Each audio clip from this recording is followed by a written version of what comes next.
52. Work. The dictionary, Funk and Wagnalls, tells us that, quote, work is a generic term for any continuous application of energy towards an end, end quote. It may be hard or easy, physical or mental, but it is continuous application of energy towards a goal or purpose. Because of this purposive nature of work, it is inseparable from religion, and yet historically it has often been divorced from it. Van der Lauw's study of religion in essence and manifestation, a phenomenological study, has much to say on festivals and rites surrounding work, but nothing on work as such. The same is true of Hastings' Encyclopedia of Religion and Ethics. Biblical dictionaries rarely say much on the subject, since, all too often, their perspective is Neoplatonist, Arminian, or modernist. Outside the biblical tradition, that is, the Christian and Jewish world, work has been something despised, done only out of necessity, and regarded as the province of slaves. In many cultures, mental work has been the duty of underlings and slaves. Arabic science waned and disappeared when Christian slaves and their children no longer provided a captive group of intellectuals. In Babylon, the wise men, as the book of Daniel gives us evidence of, were commonly the captive elites of conquered aristocracies. The Babylonians themselves preferred to exercise power rather than intellect. The Turkish Empire rested on slave labour, conquered people as its bureaucracy and builders, and a levy of boys for its elite groups, the Janissaries. In the modern world, examples of the same contempt for work are many. Ethiopia is nominally Christian, but its people have little knowledge of the meaning of the faith. Among the elite Amharic people, O'Callaghan reported in 1961 that many parents still regarded it as a disgrace for a daughter to become a typist or a nurse, but thought nothing of apprenticing them to a brothel at the age of 13 or 14. Quote, the custom is traditional with both men and women of Amhara that they will never do any work that involves using their hands. That is why there are still so few Amhara doctors, nurses, typists or shopkeepers in Ethiopia. End quote. Government jobs are preferred by the men, and prostitution is the route for the women. Prostitution is not seen as a disgrace, not a bar to marriage when the girl reaches 21 and is too old for the brothel. She has, after all, been a, quote, lady, end quote, and commanded a slave or two. Black slaves, of course. The same is true of the Arab. Quote, he is a proud man, too proud to do any menial work. From time immemorial, there were slaves for that type of work, and as long as the Arab has money to buy them, he will do so. End quote. A similar attitude prevails among African Negros for, quote, although the African male is attached to the soil, he does nothing to cultivate it. This is left to the women and children. They are beasts of burden, the motor power for all agricultural operations. Women in African tribes are treated as little better than cattle. Indeed, in some tribes, like the Mash, the cattle are considered more valuable. End quote. O'Callaghan noted further, quote, it is thought that when some of the Africans became detribalized, this practice would cease, and they would adopt the white man's ways when they moved to the cities. Instead, the position became worse. They got jobs as taxi drivers or in garages or as houseboys, and probably for the first time owned some money. Saving this, the African went back to his tribe and with it bought a wife. He brought her to the city, installed her in his shack and rented her out to his friends who could not afford a wife. Soon he had money to buy another wife, which he duly did. He rented her out and brought a third. In the course of a few years, he had acquired 9 or 10 wives, all of whom were earning him a steady income. I know several taxi drivers in Nairobi who have several wives acquired in this way. They say proudly that there is now no need for them to work, but the taxis are useful for ferrying clients from the centre of Nairobi to the brothel districts of Eastleigh. End quote.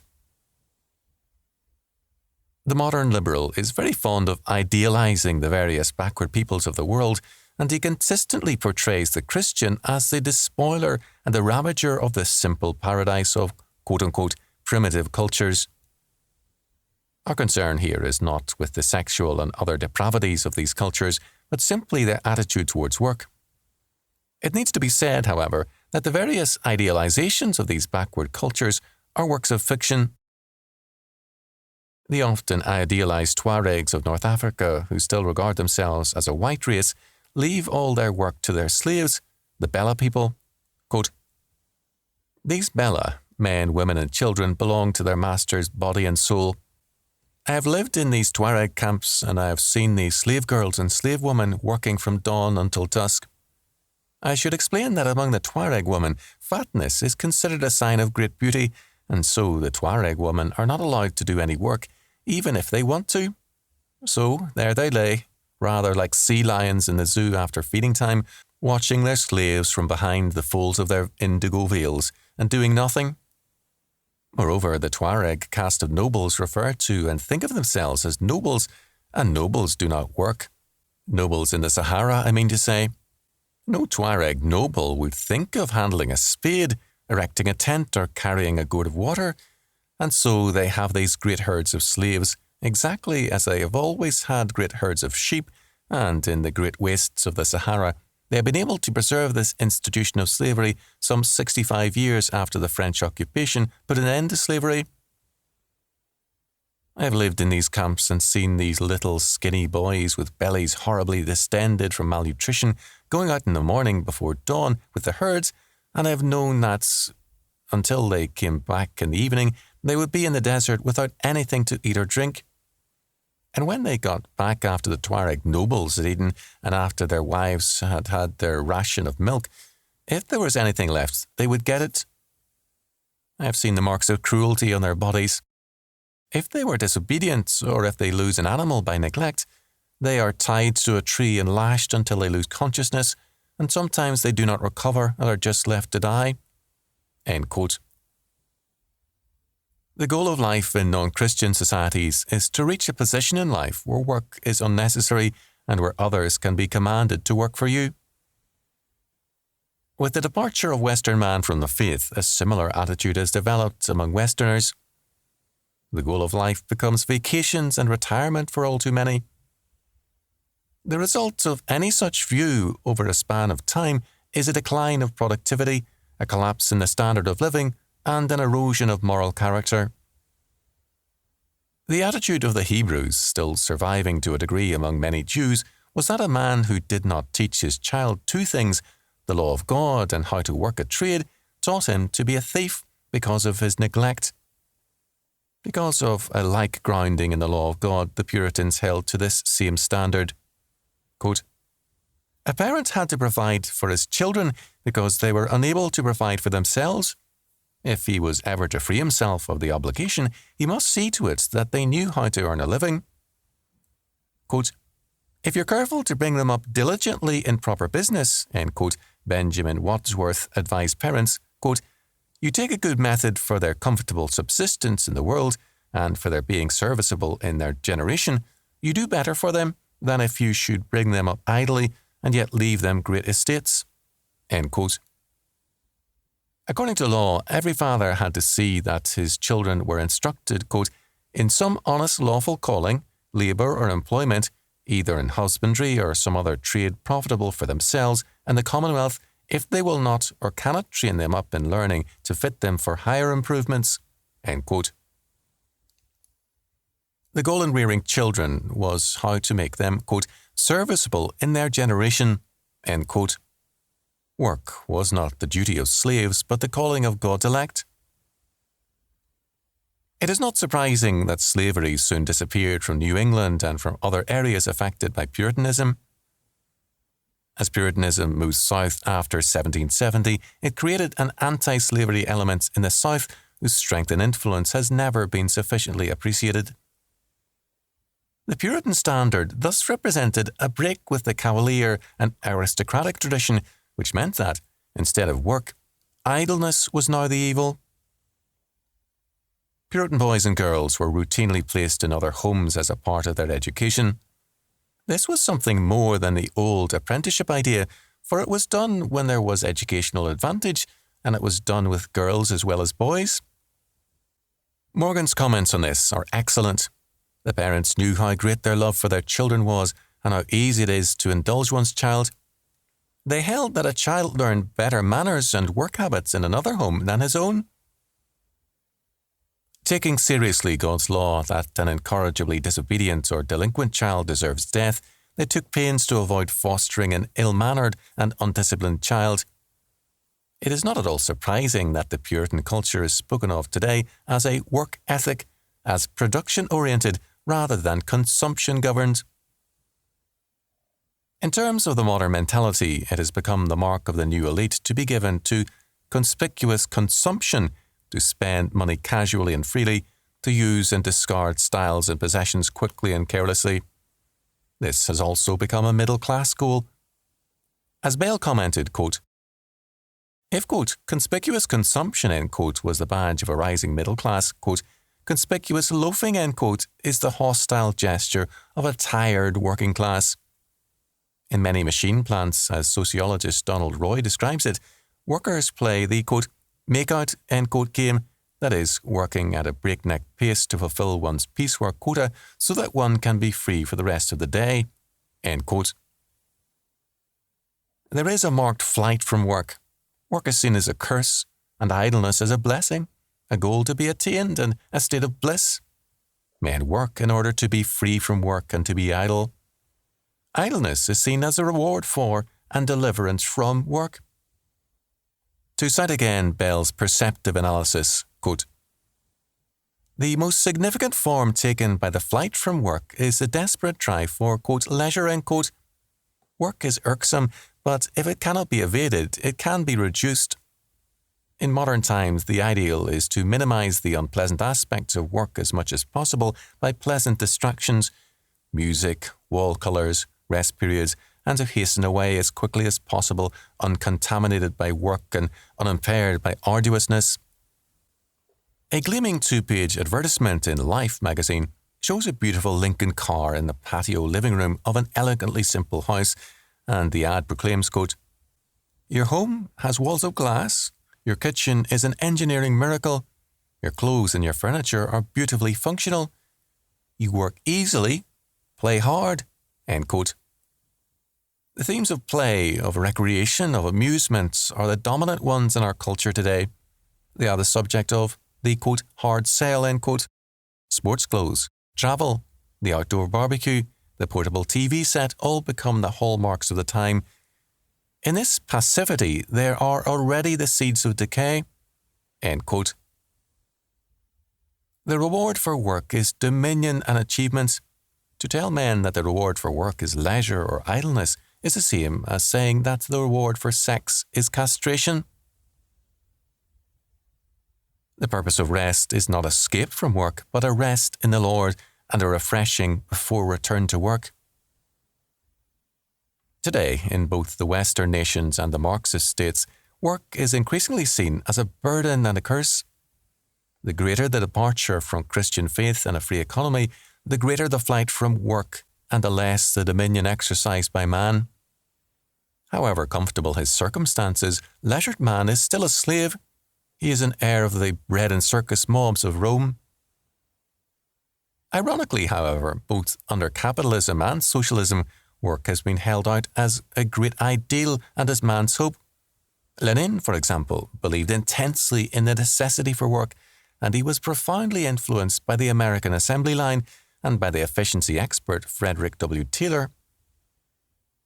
In June of 1919, he introduced piecework and Taylorism into the Soviet Union, stating, quote, the possibility of socialism will be determined by our success in combining Soviet rule and Soviet organization or management with the latest progressive measures of capitalism.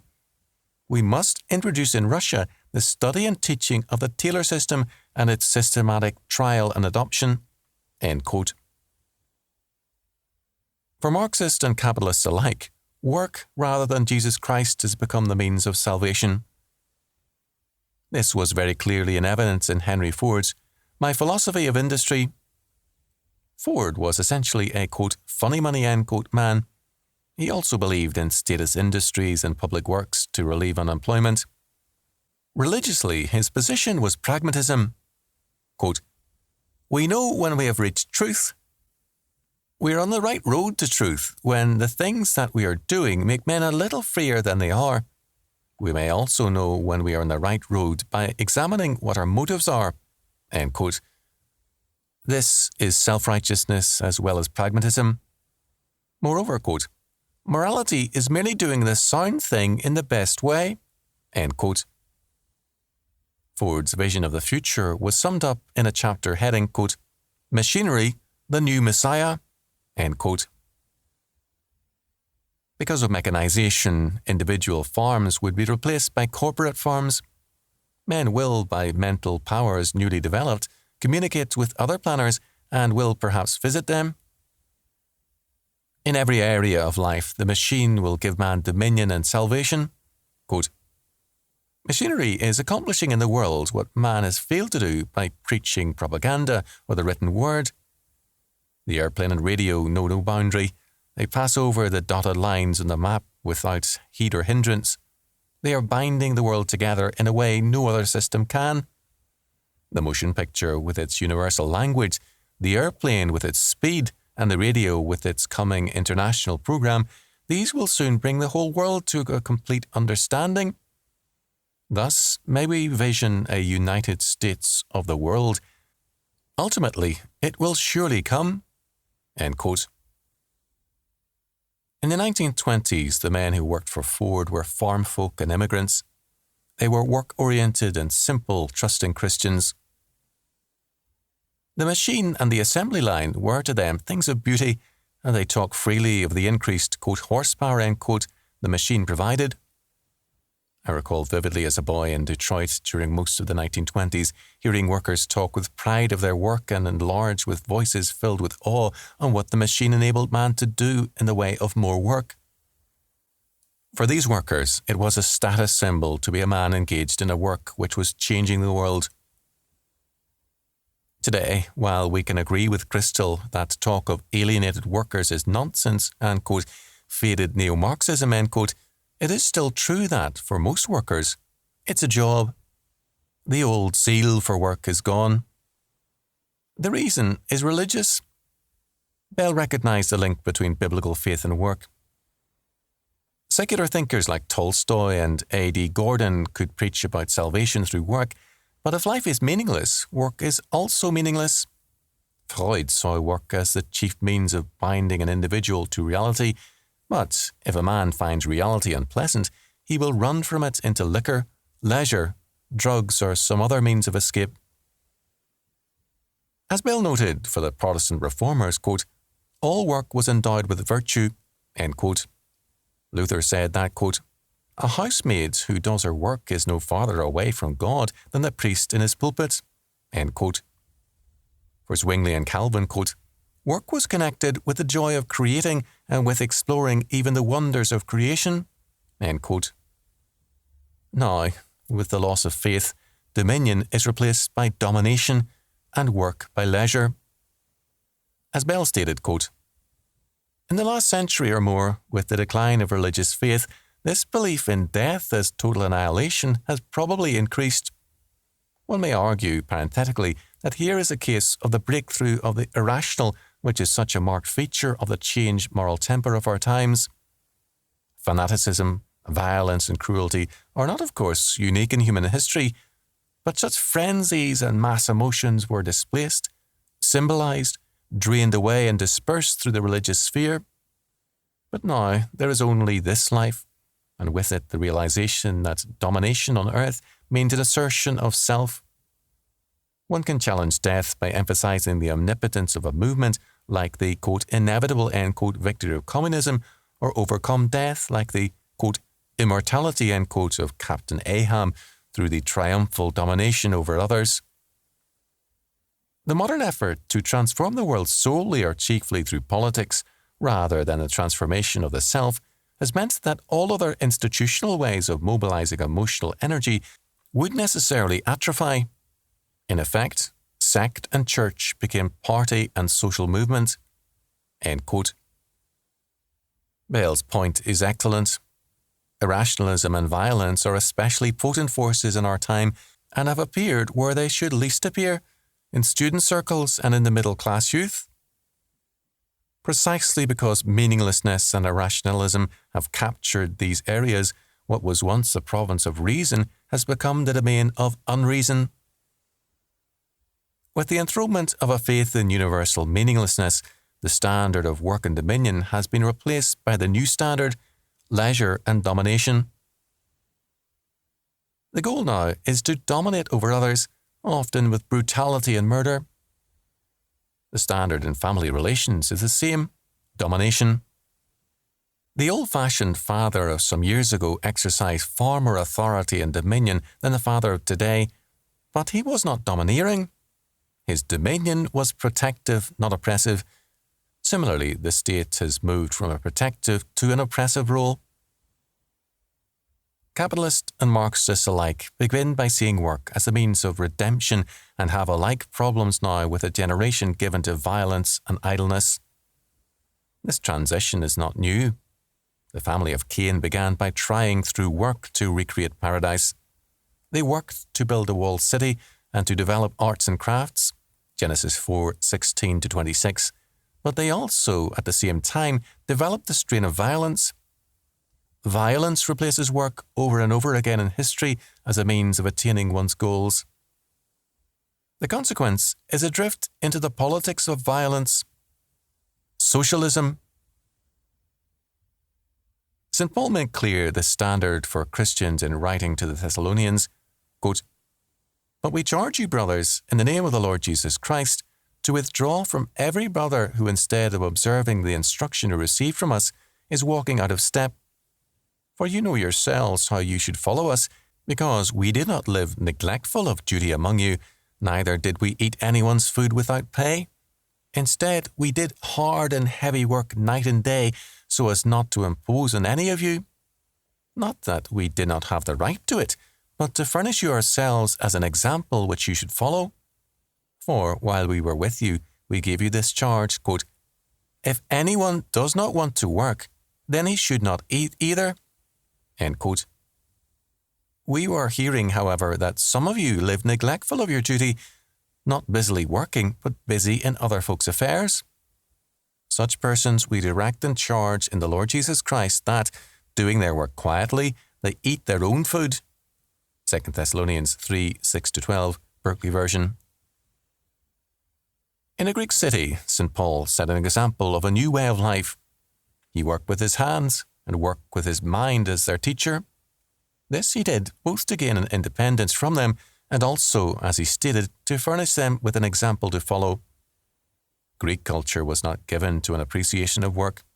Even mental work was treated as a hobby by some, not as work.